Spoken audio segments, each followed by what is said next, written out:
Halo semuanya, perkenalkan nama saya Stanley Halim, saya dari SMA Santo Aloysius Sultan Agung, Bandung. Video sebelumnya adalah mobil yang merupakan wujud dari mesin kalor. Apa itu mesin kalor? Jadi mesin kalor adalah mesin yang dapat mengubah energi panas menjadi energi mekanik. Dan pada kesempatan kali ini, saya tidak akan mengajarkan bagaimana cara untuk membuat mobil, tapi kita akan membuat mesin kalor yang sederhana, yaitu dari penyusutan plastik. Sebelum itu, kita perlu mengetahui dulu apa itu penyusutan. Instan adalah perubahan ukuran dari bentuk ke bentuk yang lebih pendek lagi. Pada kali ini saya akan menggunakan plastik sebagai medianya. Kita bayangkan seperti ini ya. Saya punya contoh seperti ini. Kita gambarkan ini sebagai strip plastik dan ini adalah katrol di sini. Sini adalah berat beban. Ketika dituangkan air panas, diberikan energi panas, plastik ini akan menyusut. Betul? Akan menjadi seperti ini.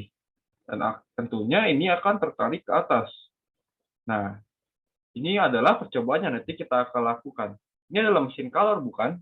Di mana pada tadi mesin kalor sendiri adalah perubahan energi panas menjadi mekanik. Panas ini saya tuangkan air panas, lalu pada saat dia menyusut, dia akan menarik si beban ini menjadi seperti di sini.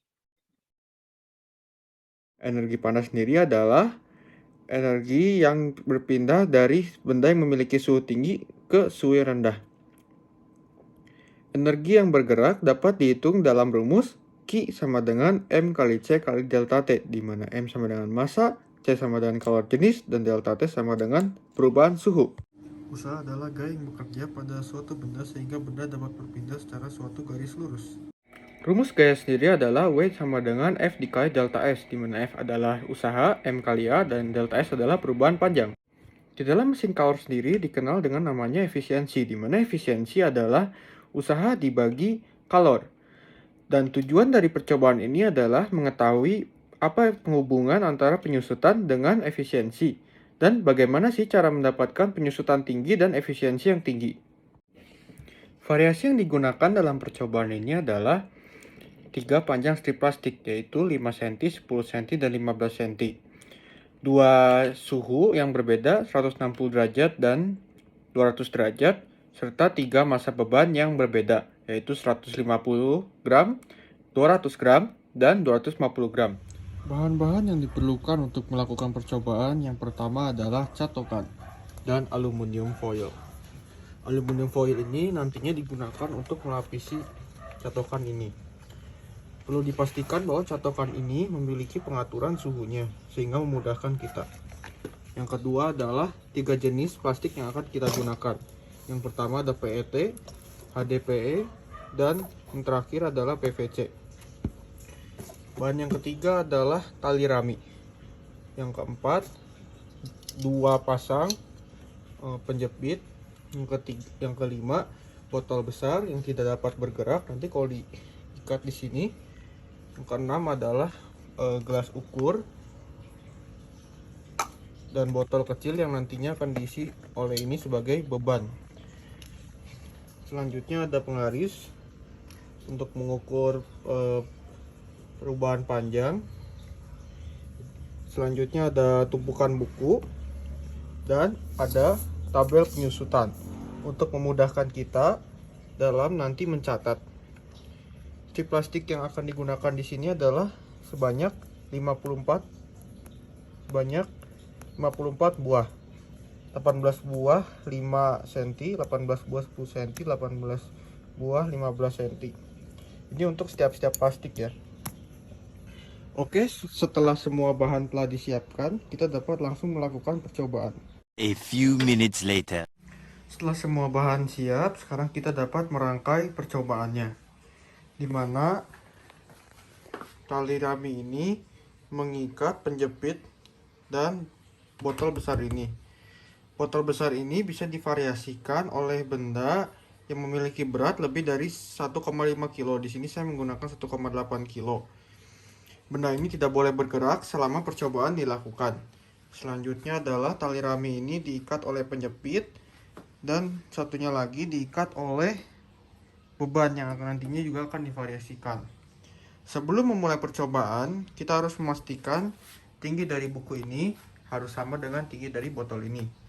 Dan kita juga harus mencatat atau memberi tanda di sini yang sejajar dengan buku ini. Sekarang percobaan siap dilakukan. Sekarang saya akan mempraktekkan bagaimana cara untuk melakukan percobaan ini. Di sini saya memakai variasi 160 derajat untuk mencatok atau untuk memanaskan strip plastik yang berukuran 10 cm dan massa beban 150 gram. Pada proses ini perlu dipastikan adalah konsistensi dalam mencatok. Di sini saya menggunakan metode 2 kali mencatok dan setiap kali mencatok saya pegang ini selama 3 detik. Oke, bisa langsung dilakukan percobaannya sekarang. Seperti ini.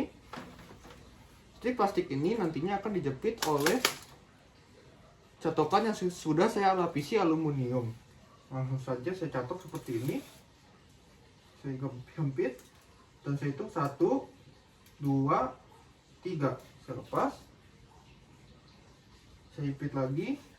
1, 2, 3. Oke. Setelah ini bisa didiamkan selama 10 detik sebelum akhirnya kita akan mengukur panjang dari strip plastik ini. Bisa kita lihat juga di sini bahwa titik yang semulanya kita buat di sini bergerak menjadi ke sini.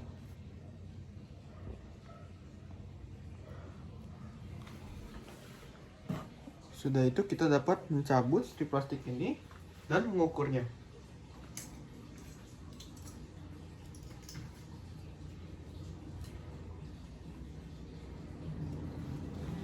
Bisa kita lihat di sini,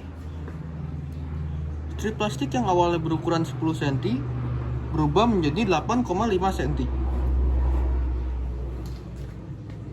Lakukan percobaan ini sampai semua data di sini terisi. Di sini tadi saya menggunakan 150 gram massa beban dan panjang 10 cm. Saya catat di sini adalah menjadi 8,5 cm.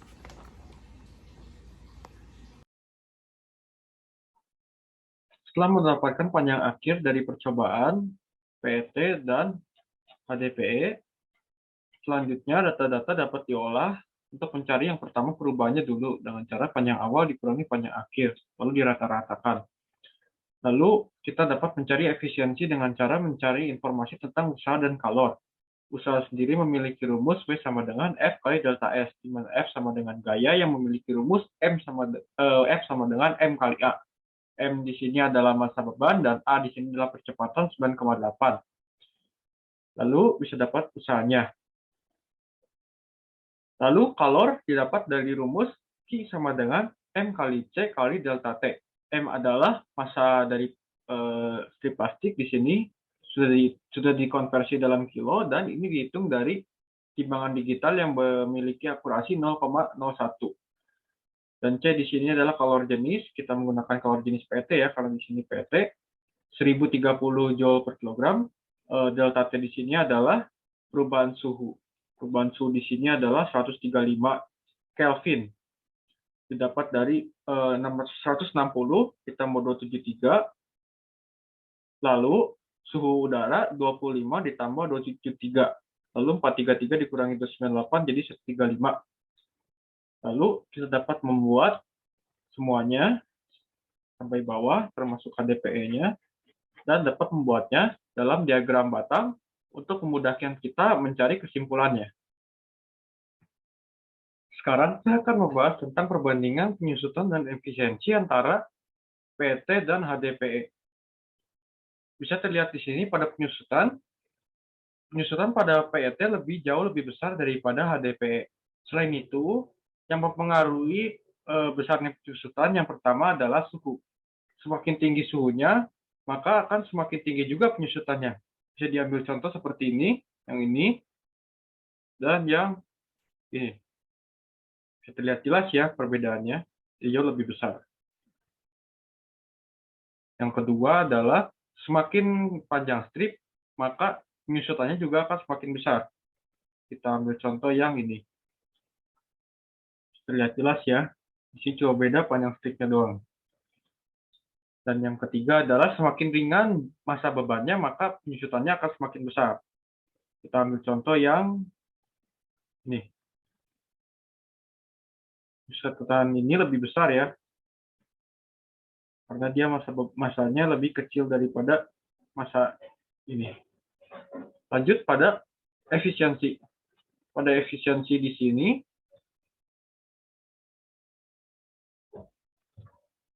dapat disimpulkan bahwa efisiensi pada PET juga jauh lebih besar daripada ADPE. Penyusutan di sini dapat dipengaruhi makin besar apabila suhunya semakin tinggi. Bisa dilihat yang ini dan yang ini. Suhunya semakin tinggi. Yang kedua adalah semakin berat masa bebannya, maka penyusutannya juga akan semakin besar. Kita ambil contoh yang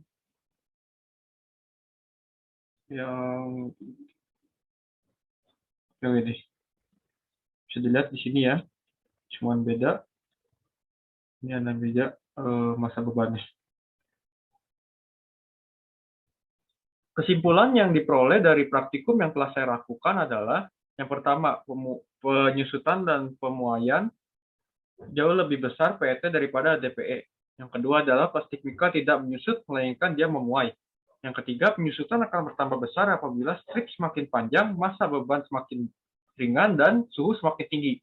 Yang terakhir adalah semakin besar. Cara untuk mendapatkan efisiensi adalah dengan cara semakin besar suhunya dan semakin besar, semakin berat masa bebannya. Di sini tidak dipengaruhi oleh panjang strip ya, karena tidak ada struktur. Bisa dilihat sendiri. Tidak seperti penyusutan. Sekian presentasi dari saya. Semoga dapat membantu. Terima kasih telah mendengarkan. Sampai jumpa.